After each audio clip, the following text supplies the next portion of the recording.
अहिल्यानगर जिल्ह्याचे जिल्हा पोलीस अधीक्षक सोमनाथ घारगे यांनी शनिवारी दिनांक 24 जानेवारी रोजी राहुरी पोलीस ठाण्याला भेट दिली. या भेटीदरम्यान त्यांनी पोलीस ठाण्याच्या कामकाजाचा सविस्तर आढावा घेत अधिकारी व कर्मचाऱ्यांशी संवाद साधला. यावेळी पोलीस ठाण्याच्या अभिलेखांची तपासणी करताना गुन्ह्यांची नोंद, तपासाची प्रगती, प्रलंबित गुन्हे तसेच कायदा व सुव्यवस्था राखण्यासाठी करण्यात येणाऱ्या उपाययोजनांची माहिती त्यांनी घेतली. नागरिकांच्या तक्रारींवर तात्काळ व प्रभावी कारवाई करण्याचे निर्देश त्यांनी उपस्थित अधिकाऱ्यांना दिले.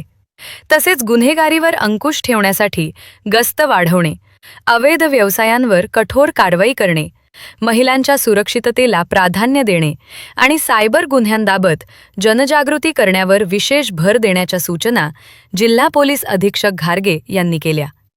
चांगल्या कामगिरीबद्दल पोलीस कर्मचाऱ्यांचे त्यांनी कौतुक करत भविष्यातही अधिक जबाबदारीने काम करण्याचा सल्ला दिला. यावेळी पोलीस उपअधीक्षक जयदत्त भवर, पोलीस निरीक्षक संजय ठेंगे आदींसह पोलीस अधिकारी अंमलदार उपस्थित होते.